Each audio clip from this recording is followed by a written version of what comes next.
la team, j'espère que vous allez bien. Moi ça va, je suis ravie de vous retrouver aujourd'hui dans une nouvelle vidéo make-up et je crash test.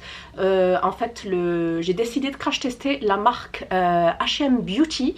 Alors j'avais déjà en fait acheté quelques-uns de leurs produits, mais ça fait très longtemps et je vous assure que j'avais prévu il y a quelques années déjà de vous faire en fait une vidéo spéciale sur la marque, voilà. Et finalement ça ne s'est pas fait, donc là c'est le moment. Donc j'ai préféré changer un petit peu de d'habitude parce que c'est assez chronophage, assez long, que ce soit pour moi ou pour vous, de me maquiller en direct. Mais si ça vous dit, si vous voulez voir en fait les produits en action, pourquoi pas le faire dans une autre vidéo, un vlog, quelque chose comme ça. N'hésitez pas à me soumettre vos idées en commentaire. Aujourd'hui en fait j'ai décidé de me maquiller avec tous les produits que j'ai choisis sur le site H&M. Voilà, dans la gamme H&M Beauty, j'ai pris en fait, j'ai fait un full face, voilà, de produits. Et ça peut être une vidéo en fait, soit crash test, soit plutôt une trousse beauté pour les débutants. Why not? J'ai trouvé l'idée sympa, donc n'hésitez pas à me dire ce que vous en pensez. Si par exemple des filles souhaitent se faire une trousse, se créer une trousse beauté avec les incontournables, les essentiels, et que vous n'avez pas un budget faramineux, je trouve que c'est une bonne idée, donc restez là si ça vous dit. Alors j'ai commencé mon teint, donc j'ai commencé par appliquer bien évidemment en amont du maquillage un sérum, un contour des yeux et une crème hydratante. Ça c'est obligatoire, peu importe le type de peau que vous avez. Ensuite, j'ai eu la chance en fait de pouvoir choisir des produits sur H&M Beauty. Voilà, sur H&M. Donc bien évidemment, je me suis pris une petite trousse. Voilà, c'est ce qu'il vous faut, obligatoirement une petite trousse pour pouvoir ranger tout votre make-up, voilà, pour l'emporter avec vous dans votre sac à main, en week-end, en voyage, partout où vous voulez. Donc j'ai choisi celle-ci. Il faut savoir qu'il y en a plein sur le site, hein. Vous en avez toutes les couleurs, toutes les formes, et moi j'en ai pris une moyenne. Mais franchement elle est bien large, donc c'est largement suffisant. Donc on va commencer par dans l'ordre chronologique de comment je me suis maquillée en fait. Alors j'ai commencé, tout d'abord je me suis dit tiens, est-ce que je commence par le teint ou est-ce que je fais le maquillage des yeux d'abord? Donc comme j'ai pas réellement de palette pour les yeux, je me suis dit bon je risque pas d'avoir des chutes, je vais faire le maquillage pour le teint. Et le maquillage pour le teint, j'ai commencé par c'est une nouveauté, hein, c'est un nouveau fond de teint de chez H&M. Voilà, que j'ai reçu dans cette boîte-ci. J'espère que vous y verrez quelque chose. Donc c'est le Perfect Hydrating Foundation à l'acide hyaluronique et à la vitamine E. Alors au niveau de la couvrance, sur 1 à 5 ils l'ont mis à 2 et je suis totalement d'accord. Il a un SPF de 15, il a un sheer coverage, je dirais une couvrance peau de pêche. Et voilà, franchement, alors mon avis là-dessus, j'ai pris la teinte 3N Warm Beige, donc qui tire plutôt vers les jaunes. Voilà, avant de choisir votre fond de teint, sachez dans quelle carnation vous vous trouvez. Est-ce que vous êtes plutôt rosé, plutôt jaune ou plutôt neutre? Moi, mon cœur balance entre le jaune et le neutre, ça dépend en fait des fonds de teint. Et là en fait je l'ai pris un petit peu, un chouïa clair par rapport à moi. Je pense que peut-être ça se voit. Ça se voit un petit peu mais pas énormément parce que j'ai pu rattraper en fait avec le blush et le bronzer. Voilà, en plus j'ai mis la dose. Donc franchement, superbe fond de teint, très léger, pas d'effet kiki. Il s'étale super bien, d'ailleurs je l'ai étalé au début avec ce pinceau là que j'ai eu, en fait je vous montrerai à la fin, dans un coffret avec 5 pinceaux. Je vous montrerai à la fin. Donc je l'ai appliqué avec le pinceau, le foundation brush, voilà. Et ensuite je suis venue tapoter avec une beauty blender. Ça fait super longtemps que je m'étais plus maquillée avec les éponges comme ça. Donc c'est la Precision Sponge. C'est une éponge pour appliquer les liquides et les formats crème. Et il y avait, il me semble, que cette couleur là. Donc elle est un peu cracra, normal parce que je l'ai utilisée, hein. Voilà comment elle se présente. Elle est bien, elle est malléable, hein. Il faut absolument bien évidemment la mouiller. Alors moi je l'ai rincée, je l'ai bien essorée. Ensuite j'ai appliqué dessus ce spray. C'est un spray matifiant. Je vous en parlerai à la fin également. Donc voilà pour ce fond de teint là. Franchement, je le conseille moi pour ma part à des peaux, à une peau sans imperfection ou avec très peu d'imperfections. Parce que voilà, la couvrance est vraiment très moyenne, je dirais presque un petit peu plus que légère et un petit peu moins que moyenne. Voilà, entre deux. Mais franchement, il est très joli, il s'étale facilement. Et il hydrate la peau en réalité, oui, je sens que ma peau est hydratée, elle n'est pas sèche. Et au niveau du fini, je dirais que c'est un fini glowy, en fait, un fini lumineux. Voilà, moi j'ai poudré, mais sinon ça vous donne un fini lumineux. Donc celui-ci, je le valide parce que j'aime beaucoup, ça correspond à ma peau. Bon ben ça m'ira mieux en hiver lorsque j'aurai perdu mon bronzage, mais sinon franchement j'aime beaucoup. Voilà, il fait 30 ml il me semble, celui-ci. Non, 25 ml. 25 ml et vous pouvez l'utiliser jusqu'à 12 mois après couverture. Fond de teint, j'ai décidé d'appliquer l'anti-cerne toujours avec le pinceau, le Foundation Brush. Voilà, qui est un pinceau, je dirais, à poils synthétique. Et c'est un pinceau plat. Voilà. Et l'anti-cerne, j'ai utilisé le Cover Up Concealer. Voilà, le Cover Up Concealer. Celui-ci, je l'ai pris en teinte... où est la teinte? Golden Beige. Donc j'ai fait exprès en fait de le prendre en cette teinte là. C'est une teinte un petit peu orangée et c'est bien en fait pour venir camoufler si vous avez des cernes assez sombres. C'est super pour venir les camoufler. Donc d'habitude je prends une teinte en dessous. Mais j'ai décidé de ne plus le faire parce que voilà, j'en ai pas besoin. Et puis c'était un effet de mode. Là je le prends vraiment pour contrer, je dirais... mes cernes un petit peu sombres, mais elles sont pas très sombres hein, les miennes. Donc voilà, il y a des légers sous-tons orangés à l'intérieur et il est vraiment pas mal. Par contre au niveau pareil de la couvrance, c'est moyen hein. C'est très moyen, mais au moins ça permet de pas filer dans les plis. Ça s'estompe très facilement et très rapidement. Et du coup, comme je vous ai dit, je l'ai estompé avec le même pinceau que le fond de teint. Donc celui-ci, pas mal également. Pour camoufler en fait je dirais les cernes sombres. Après c'est très léger comme matière, il fait 2,2 ml. Donc voilà pour l'anti-cerne. Ensuite j'ai décidé d'appliquer mon bronzer pour pouvoir, voilà, en 3, pour pouvoir réchauffer mon teint, donner ce petit teint hâlé et puis surtout pour réchauffer un petit peu ce fond de teint qui est un petit peu blanc pour moi. Donc j'ai pris la Solar Flare Bronzing Powder. Voilà pour le packaging, j'aime beaucoup. Alors ici pour les bronzers c'est noir et l'arrière blanc. Et pour la poudre c'est le contraire, ce que j'ai remarqué, c'est blanc avec l'arrière noir. Donc c'est le Sheer Tan Solar Flare Bronzing Powder, elle fait 8 grammes. Et celle-ci vous pouvez l'utiliser jusqu'à 18 mois après ouverture. Je vous montre, trop joli. J'aime beaucoup le packaging. Hop, sobre. Ce qui est génial, c'est que vous avez un miroir. Ça, je dirais, c'est obligatoire. Il y a encore des produits de make-up sans miroir. Et c'est vraiment embêtant. Et je vous montre la teinte. Donc, c'est un très joli bronzer. Il n'a pas d'effet orangé. Il est assez mat. Il est mat. Il n'y a pas de paillettes. Il est vraiment mat. Et il n'est absolument pas orangé. Mais il est vraiment... naturel, vraiment naturel. C'est vraiment le genre de bronzer que j'aime beaucoup. Et au niveau fini, c'est presque de la crème en fait. C'est très bizarre, on dirait de la crème tellement qu'il est un petit peu satiné. Franchement très agréable à porter. Donc celui-ci, je le valide également.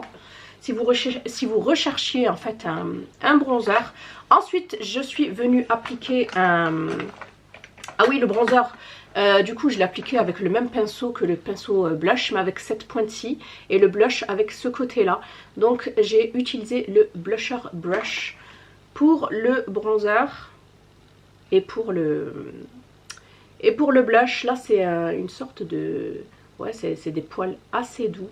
Franchement j'aime beaucoup leurs pinceaux, j'avais jamais eu l'occasion de tester. Et ma foi, ils ont l'air très pro. Voilà, pour le moment, parce que je les ai déjà utilisés, il n'y a pas de poils qui dépassent, il n'y a pas de poils qui partent. Donc à voir au lavage ce que ça vaut. Mais j'ai l'impression que c'est vraiment de la bonne qualité et j'aime beaucoup la couleur, cette couleur un petit peu vieux rose mais métallique. J'aime beaucoup. Donc je vous disais, ensuite un blush. Donc le blush est en forme hexagonale comme ça. Donc à 6 côtés, noir. Et l'arrière ici est doré. Donc voilà, donc c'est le Warm Desert et c'est le Pure Radiance Powder Blusher. Il fait 5 grammes. Et pareil, en fait toutes les textures poudre, vous pouvez les utiliser jusqu'à 18 mois après ouverture. Ici, ce qui est génial également, c'est qu'on retrouve un miroir. Et ici, on retrouve cette magnifique teinte de blush. C'est une sorte de vieux rose très très beau. Superbe vraiment. Et pareil, cette texture vraiment un petit peu crémeuse, là satinée. Super belle. Je ne sais pas si vous allez pouvoir bien la distinguer sur mon doigt. Pareil, une texture vraiment très naturelle. Voilà. De toute façon, c'est ce que j'aime au niveau make-up. Tout ce qui est naturel. Donc celui-ci aussi, franchement magnifique. Je vais me le prendre en d'autres teintes. J'adore, vous ne retrouvez pas cet effet poudreux, voilà, avec plein de chutes, plein de, vous voyez, de poudre tout simplement, volatile. Là franchement c'est tellement satiné que ça s'accroche sur la peau et vous n'avez pas cet effet de poudre à la surface de la peau qui est très désagréable et très inesthétique, je dirais, à la vue. Voilà pour je dirais le visage. Et ensuite je suis venue terminer de fixer tout le make-up avec ma poudre. Donc voici pour le packaging en papier. Donc c'est la Golden Beige Perfectionist Finishing Powder qui fait 9 grammes celle-ci. Et celle-ci on peut l'utiliser jusqu'à 24 mois après ouverture. Donc je vous montre. Gros coup de cœur pour le packaging. Donc comme je vous disais ici, c'est blanc avec l'arrière noir. Toujours un miroir et très appréciable. Le miroir et ensuite... très appréciable. Et ensuite vous avez nous avons la poudre. Donc la poudre nickel, pas trop claire, pas trop foncée, absolument pas comment dire, absolument pas de paillettes en fait. Et pareil, on retrouve cette texture vraiment douce, un petit peu moins en fait que le blush et le bronzer. Hop, je vous montre. Voilà, je pense qu'ici vous la voyez très bien et elle vient matifier super bien. Donc je suis venue l'appliquer sur tout le visage pour fondre les matières, ici pour matifier le front, voilà, les joues et le nez. Si vous avez surtout la peau mixte à grasse, je vous le conseille. Et là j'ai utilisé le Plush Powder Brush. C'est un superbe pinceau bien fourni, bien fluffy. Voilà, il est super bien fourni, ça fait un petit peu duo fibre comme ça. Mais il est super doux et il perd pas de poils. Regardez-moi la densité du pinceau, franchement super bien fourni. Donc à voir comment il vieillit. Et la poudre super belle, j'aime beaucoup également. Franchement, je suis très surprise de la qualité de leur nouveau produit là. Ensuite, j'en ai terminé avec je dirais le make-up du visage. On va passer aux yeux. Alors j'avais tenté d'utiliser en fait cette palette, c'est la Lavish Pink Glitter Eye Shadow. C'est la Lavish, hein. Vous en avez deux en fait, j'ai pas du tout aimé, mais pas du tout. Vous voyez, c'est des grosses paillettes, c'est très volatile. J'y suis vraiment allée au doigt tout doucement. D'abord je suis allée au pinceau, mais malheureusement ça prend pas la matière ne colle pas au pinceau. Et ensuite je suis venue l'appliquer tout doucement sur les 2/3 de la paupière mobile. Mais voilà, j'ai eu beaucoup de chutes et vraiment si vous voulez vous maquiller avec ce genre de paillettes, avant le teint. Et même avant le teint pour l'enlever à la lingette, c'était une catastrophe, j'ai dû tout recommencer. Enfin surtout les yeux et les cernes. Mais celle-ci, pour un make-up de fête, why not? Moi j'adore les paillettes, c'est très joli. Mais sinon pour un make-up de tous les jours, celle-ci franchement je suis pas fan. Pour vous dire la vérité, j'ai pas du tout aimé. Donc celle-ci je ne vous la conseille pas. Du coup qu'est-ce que j'ai fait pour les yeux? Ben tout simplement j'ai pris ma poudre et mon bronzer. J'ai appliqué mon bronzer en coin externe avec ce pinceau là que j'avais pris en plus. J'ai tout calculé, donc c'est le Crease Blending Brush. Il vous faut absolument un pinceau comme ça pour pouvoir appliquer en fait les couleurs foncées comment dire, en outer V là, dans la banane et en coin externe. Donc voilà, il est sympa, hein. Franchement il est doux, il est bien fourni, il est comme il faut, celui-ci je vous le conseille. Et ensuite en paupière mobile, en fait aux 2/3 de la paupière mobile, j'ai utilisé le Concealer Brush. Ensuite, lorsque j'ai terminé d'appliquer mes poudres sur les yeux, je suis venue utiliser ce eyeliner feutre. Je ne jure que par les eyeliners feutres pour ma part. Alors est-ce que vous allez pouvoir voir avec la lumière? Hop, donc c'est le Precision Eye Marker, donc c'est un feutre noir tout simplement. La pointe m'a fait un petit peu peur au début parce que vous voyez elle est biseautée, donc elle est fine au dessus et plus large en bas, donc si vous la plaquez, voilà, faites attention, faites plutôt le contraire. Et c'est un noir, très noir. Hop, par contre il part bien hein, à la lingette ou au démaquillant, sans souci. Et voilà, du coup je me suis fait mes petits traits, je me suis fait mes petits traits de liner assez fins. Voilà, je les aime pas trop dramatiques. Et franchement il est sympa. Si vous en cherchiez un assez facile, voilà, d'utilisation, je vous le conseille. Ensuite, je suis venue appliquer le mascara. Donc c'est le Height and Mighty Mascara. Ils ont plusieurs mascaras sur leur site. Moi j'ai choisi celui-ci. Voilà, il est doré, il est trop joli. Donc, je vous montre le packaging extérieur. Hop. Et voici le Height and Mighty Mascara. Donc c'est un mascara qui promet une extrême longueur et du volume. Alors pour la longueur, je suis totalement d'accord. Il allonge super bien, il sépare super bien et il recourbe également. Bon, les miens, ils sont un petit peu déjà recourbés de nature. Mais par contre, au niveau du volume, il faudrait peut-être mettre plusieurs couches. Ensuite, je ne m'attendais absolument pas à cette minuscule brosse, mais franchement, nickel. Si vous voulez faire en fait les cils du bas, ou même les cils en coin externe et en coin interne, c'est génial. Parce que moi, c'est vrai que les grosses brosses, je galère toujours, surtout au coin interne. Donc, voilà. Et franchement, nickel pour, voilà, pour les petits cils et pour les cils, comme je vous ai dit, à l'intérieur et à l'extérieur. Par contre, au niveau du volume, je suis pas convaincue. Je suis pas convaincue au niveau du volume. Par contre, j'ai mis que 2 couches. Après, je suis pas fan de mettre plus de 2 couches sur les cils. Après, je les sens lourds en fait. C'est bizarre. Hein, mais bon, en tant qu'hypersensible, ça me gêne en fait d'avoir autant de matière sur mes cils.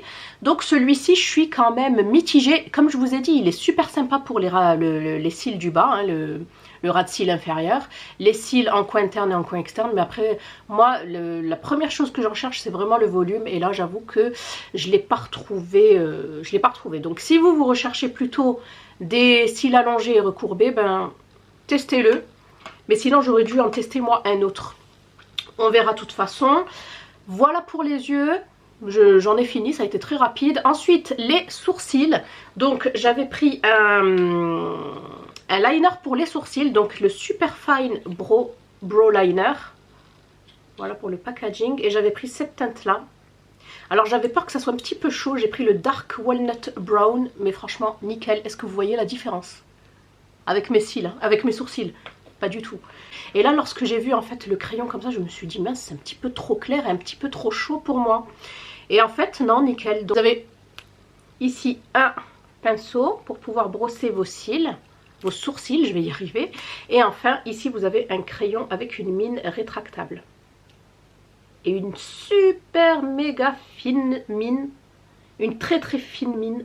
Ça, c'est génial pour vraiment venir recréer, je dirais, à la perfection des faux poils, quoi. Des poils en maquillage. Et franchement, nickel la couleur. Hein. Je vais essayer de vous la swatcher. Nickel, vraiment. Et il n'est pas trop gras, il n'est pas trop sec. Il est comme il faut, en fait. Il est comme il faut. Et il est très très bien. Je vous montre, il est juste ici. Donc ici, avec les lumières, ça paraît un petit peu clair. Mais franchement, dans mes sourcils, on le distingue absolument pas. C'est vraiment ici pour remplir les manques. Ici, au niveau de la tête du sourcil. Celui-ci, je vous le conseille fortement. Si vous pouvez aller les swatcher en magasin, si vous avez l'occasion, n'hésitez pas. Franchement, il est vraiment très très bien. Ensuite, qu'est-ce que j'ai fait d'autre? J'ai terminé en fait, je dirais le maquillage par les lèvres et par 2 produits qui sont ceux-là et que j'aime déjà. Ça va être mon combo préféré. Donc dans un premier temps, j'ai pris un Lip Definer. Donc un crayon définition lèvres. Et je l'ai pris en cette teinte-là. Raconteur, c'est une sorte de vieux rose. Très très joli, vraiment très beau. Je suis tombée amoureuse du crayon. J'aurais pu le porter seul en fait. Vraiment, je pense qu'à l'avenir, je le porterai seul. Et comme j'ai pris un gloss également, je me suis dit que j'allais vous montrer le gloss. Je vous fais un swatch juste à côté. Il est magnifique, vraiment. C'est un vieux rose parfait pour l'automne, je trouve. Il est superbe, vraiment. Très très très joli. Je kiffe leurs crayons. À voir s'ils tiennent vraiment bien. Bon là j'ai mis du gloss et je viens de manger. mais j'ai l'impression que ça tient bien. Ensuite, j'ai utilisé par-dessus le Lip Shine. Donc ils ont plein de gloss, hein. Brillant bien évidemment, hein. Et moi j'ai pris la teinte Make Berry, voilà, qui est une sorte de... Moi je le voyais pas comme ça, mais un petit peu pêche, vous voyez ce que je veux dire? Il est un petit peu pêche, il n'est pas transparent, mais franchement c'est bien. C'est très bien sur le crayon, je trouve qu'il se marie très bien. Il est pas trop... La texture est pas trop épaisse, pas trop fine. Ce qu'il faut. Franchement, il est très joli celui-ci. Et je pense que je vais voir dans les autres teintes ce qu'il propose. J'avais également pris une huile pour les lèvres. Hop, celle-ci, je ne l'ai pas testée. C'est la Watermelon. Je ne l'ai pas testée du tout. Hop, j'aurais dû peut-être la mettre pendant que je me maquillais, mais j'y ai vraiment pas pensé. Mais celle-ci, par contre, c'est une teinte transparente. Elle est juste ici, je ne sais pas si vous allez pouvoir la distinguer. Elle est juste là. Et au niveau de l'odeur, ouais, c'est vrai que ça sent légèrement la pastèque, mais très légèrement. Hop, ensuite on va terminer par les ongles. Alors j'ai pris deux alternatives. La première c'est celle-ci, donc ils ont sorti une gamme. De vernis gel et bien évidemment en fait ça va par deux. Vous avez votre vernis de la couleur que vous voulez. J'ai choisi une couleur assez automnale. De toute façon c'est ce que je porte en fait sur mes ongles aujourd'hui, hein. Très joli. Alors ça dure un petit peu plus qu'un vernis classique. Ça dure, sur moi ça dure 5 jours. Donc c'est le gel Studio Nail Couleur. Vous avez le step 1, donc l'étape 1 et l'étape 2. C'est un top coat qui va venir en fait sceller la couleur, la rendre plus brillante et permettre en fait qu'elle s'écaille moins vite. Donc j'ai pris la couleur bordeaux pour celui-ci et celui-ci c'est un gel top coat tout simple. Donc franchement très sympa. Je pense me les reprendre en d'autres couleurs. Et enfin pour terminer, j'ai également pris les press on nail. Je suis fan de press on nail quand j'ai pas le temps de faire mes ongles. Et par contre je vous ai pas dit, mais ceux-là ça sèche super vite, en 5 minutes c'est plié. Vous mettez la première couche, ça sèche super vite. Vous mettez le top coat, c'est nickel. Et par contre pour les jours où j'ai vraiment pas le temps, j'ai pris des press on nail comme ça de cette couleur là, un rose poudré trop joli. C'est les press on nails Flawless manicure et facile à enlever. Et en fait vous avez des pads qui vous permettent de voilà la team pour cette vidéo crash test de la marque H&M Beauty. J'espère que cette vidéo vous aura plu. Moi en tout cas ça m'a vraiment plu de pouvoir vous faire ce crash test avec vous. Dans l'ensemble franchement je suis ravie des produits, à part quelques produits où je suis mitigée. Il n'y a pas réellement de gros flops. Seul gros flop de la sélection je dirais que c'est cette palette là que j'ai vraiment pas aimé du tout. Dans le sens où voilà, les paillettes sont... C'est assez granuleux et puis lorsqu'on en met sur la paupière il y en a vraiment de partout. Mais sinon après elles font tout leur effet, hein, mais j'aime pas trop la texture granuleuse sur mes yeux. Les pinceaux ils sont super. Les vernis aussi, le crayon à lèvres je kiffe, le fond de teint dommage que ça soit un petit peu trop clair, mais sinon j'aime beaucoup le fini, le rendu. La poudre est géniale, le bronzer une pépite, le blush aussi, franchement j'adore. Donc voilà, vous retrouverez les liens en barre d'infos comme d'habitude de tous les produits que je vous ai cités. Donc n'hésitez pas à cliquer si vous recherchez quelque chose en particulier. Voilà, n'hésitez pas à me dire si vous aviez déjà eu l'occasion de tester cette marque. Est-ce que vous en avez pensé? Je vous fais plein de bisous et je vous dis à bientôt. Bye!